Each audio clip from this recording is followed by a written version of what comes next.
당은 내란 종식이다. 네, 그게 중요하다. 네. 어제 JTBC가 단독 보도를 냈는데 정말 기가 막힌 보도예요. 김건희 씨가 내가 기갑차 한번 몰아보고 싶다. 이런 얘기를 했다는 거예요. 그래서 그 군내 면허가 없으면 기갑차 운전은 안 된다. 그냥 옆자리 타라 해가지고 그 드라이브를 좋아한다는 거예요. 그래서 관저 산책을 하면서 이 기갑차 드라이브를 했다는 거거든요. 근데 이런 일만 있었겠냐 싶어요. 근데 이거를 55 경비단 병사들이 그 취임 1주년에 병사들더러 쭉 서서 차가 지나갈 때 박수 쳐주자 뭐 이런 계획도 했었는데 결국은 안 됐었다 뭐 이런 얘기가 나오는데 이런 기괴한 생각, 그러니까 장난감처럼 생각했나? 그거보다는 네, 어떻게 보십니까? 일종의 뭐랄까 이거는 밀리터리 덕후라기보다는 부부가 이런 걸 좋아하는 거야. 네. 왕비놀이 군대. 아니 그러니까 기본적으로 부부 모두 비상계엄의 성향이 있는 거지 기본적으로. 예. 군대 이렇게 무력 이런 거에 대한 어떤 애정이 있는 거죠. 무력 사용. 그래서 내가 기갑차도 직접 몰아보기도 하고 둘 다 군대는 안 갔다 왔지만 군대를 안 갔다 왔음에도 불구하고 그런 어떤 군사적인 무력 사용에 대한 애정이 있는 것 같아요. 제가 보기에는. 저는 동의하면서 이런 것 같아요. 심리적으로. 그런데 그 심리의 밑바닥을 들여다보면 자존감이 낮은 사람들이 우리가 무슨 의원님 땡크 타고 싶으세요? 근데 한 번도 그런 뭐 기갑차 전혀 한 번도 타고 싶지 않았거든요. 얼마나 불편한데요. 사실은. 그러니까 그게 그 심리적으로 저는 자존감이 낮은 사람 근본적으로. 그러니까 제 친구들 중에도 보면 하긴 뭐 우리가 이제 대학교 때 출발을 다 하잖아요. 근데 대학교 때 별로 안 예쁜 애가 나중에 만났는데 완전 바뀐 거예요. 그러니까 별로 주목받지 못한 친구가. 근데 만났는데도 엄청 외모에 신경을 쓰는 거예요. 그런데 그때 우리는 다 운동한다고 관심이 없고 막 이래서 지금 만나면 그 친구는 예쁘지 우리는 다 못생겨졌는데도 우리는 자존감이 뿜뿜이. 그러니까 약간 이게 김건희 씨가 자존감이 매우 낮은 것이라. 그 예뻐진 친구분은 다 고친 거 아니에요? 아버지를 잘 만난 거 아니에요? 그렇죠. 원장 아버지. 네. 그렇죠. 그리고 돈이 있고. 돈이 있고. 그런데 저는 뭐 그거는 긍정적으로 보는 면도 있어요. 그 자존감 낮은 것을 조금 높여줄 수 있는데 너무 많이 자기가 바뀌니까 그렇게 자존감이 높지 않더라고요. 그래서 왜 이렇게 군복 입기 좋아하고 막 권위 부리고 이런 분들이 개인적으로 뭐 엄청 약한 심리적 기저에 그런 거 아닐까요? 무슨 기갑차를 타고 싶을까? 근데 이런 말을 했다는 거예요. 그 오늘 이기용 칼럼에 나온 말인데 김건희 여사는 최근에도 밖에 거리 시위에 저 많은 사람들이 다 우리 편인데 뭐 기죽을 게 있냐. 기죽지 마. 그 어제 뉴스하이키에서 말씀하셨던 너무 일맥상통하지. 제가 요새 취재를 좀 합니다. 왜냐하면 제가 기자를 안 만나잖아요. 왜냐하면 제가 별 성장하는데 도움이 안 돼서. 근데 그런 얘기를 들었어요. 정말로. 제가 확인할 수는 없죠. 그런데 그 계엄 과정에서 김건희 씨가 내가 나가서 내가 설득하면 된다.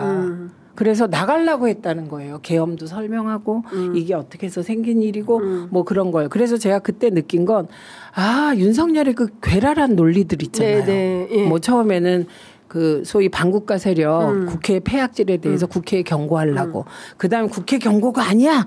국민들께서 알아달라 그랬어. 막 이렇게 얘기가 바뀌었잖아요. 그 논리를 다 김건희가 만들었나 보다 이렇게 생각한 거예요. 그런데 김건희가 나왔으면 이게 참 국민들이 덜 고생했을 텐데 안 나왔다는 건 누군가 말렸겠죠. 이런 일은 굉장히 많았을 거다. 내가 사실 V제로 내가 대통령이라는 인식 속에서 지금 나오는 하나하나가 다 그 인식의 증명이잖아요.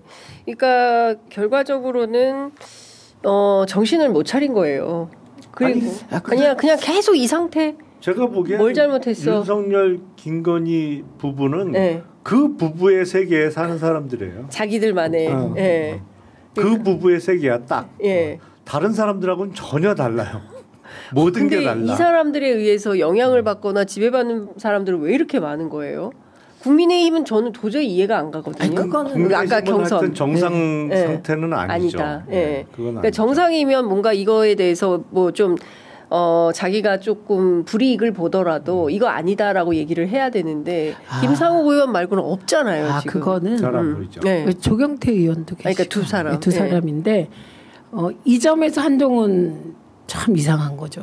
이상한데 그 제가 말씀드렸지만 정치를 하다 보면 늘 내가 이길 거라는 가정하에 출발해요. 어떤 순간에도 생각 안 하고. 아무도 떨어진다고 생각하지 않아요. 다 내가 당선된다 이렇게 생각해요. 그러면 당선된다. 그러면 로직을 짜죠. 그 로직의 일이 뭔데. 지금 조직된 사람을 내 편으로 끌어들인다. 그 단계에 있는 거예요. 지금. 경선 끝나면 확 바뀌어요. 경선 끝나면? 네. 그때까지 좀 기다려야겠네. 그러면. 보세요. 끝나면 바뀌고 어떻게 되냐면 그 다음에 제가 보기에는 그 예를 들면 단계별로 축소해 가잖아요. 그러면 그 2명이 남았다. 그럼 이 둘은 윤석열 출당시키자는 얘기를 할 수도 있어요. 윤석열 출당시키자. 네, 될 가능성이 높은 후보는. 근데 그게 이제 최종적인 국민의힘 대선 후보가 본선에서 이길 가능성이 있으면 그런 조치들을 할 텐데 어차피 지금 본선에서 되겠어요. 그러니까 지금 나오는 사람도 물론 본인이 된다라고 믿지 않으면 이 선거 과정이 이렇게 힘들어서 못 견뎌요. 이걸 끝까지 뛰기가 어려워. 그냥 뭐 미친 척하고 내가 된다 무조건 된다라고 뭐 믿어야 되기는 합니다만 사실은 지금 대선 출마하는 대부분의 그 국힘 주자들이 대선 이후에 당권을 목적으로 하기 때문에 근데 당권을 목적으로 하면 지금 상황에서 최종 후보가 된 이후에 윤석열 출당시키기가 만만치가 않습니다. 그래서 그거는 조금 두고 봐야 될 거예요. 그러면 이제 저희 걱정은 좀 덜어지는 거예요. 왜냐하면 그럼 이건 대선은 포기했단 말씀을 하시는 거예요. 그렇죠. 그러면 만약에 어떤 주자가 나왔는데 자기들의 전략이 다 실패했어. 그리고 실패했다고 생각을 해요. 그러면 막판까지도 윤석열 출당을 안 시켜요. 그러면 계속 윤석열 김건희의 영향하에 머물러요. 그렇죠. 그러면 그냥 극우정당화 되는 거예요. 그러면 그건 이제 극단적인 행동들을 누군가 하고 그러면 여기서 걱정 부분은 김성훈의 존재가 더 걱정된다 이렇게 되는 거고 대책을 세워야 된다 되는 거고 그리고 나머지 만약에 민주당 정부가 들어서면 국회는 정말 운영하기가 그렇게 힘들지 않게 돼요. 왜냐하면 그 저항이 극렬할 것이므로 윤석열 식으로 갈 거라서 그렇습니다. 자, 여론조사 얘기를 하면서 이제 한덕수 총리 얘기를 해봐야 될 것 같은데 오늘 뭐 재밌는 단독 보도가 많이 나왔어요. 동아일보 기자한테는 내가 대선 출마할 일 있으면 미리 알려드릴게. 알려줄게. 중앙일보에도 일면으로 트럼프 나왔어요. 그리고 이제 트럼프가 유력 대선 후보다 한덕수가 그거를 미리 알고 전화했고 질문도 그래서 처음으로 물어본 거다라는 거예요. 근데 오늘 그건 엉뚱한 해석이네요. 맞아요. 제가 보기엔 엉뚱한 해석. 저는 그렇게 해석하는 걸 보고 그리고 중앙일보가 탑으로 쓰는 걸 보고 야 진짜 우리 언론 큰일 났다. 저는 가장 주목한 게 이건 의원님이 전문가니까 트럼프가 그 통화에 대해서 아주 긍정적으로 평가했잖아요. 훌륭한 통화였다. 그래서 뭐를 다 해준다고 그랬게. 이렇게 생각했거든요. 이게 칭찬할 일이냐고요. 그렇죠. 아니죠.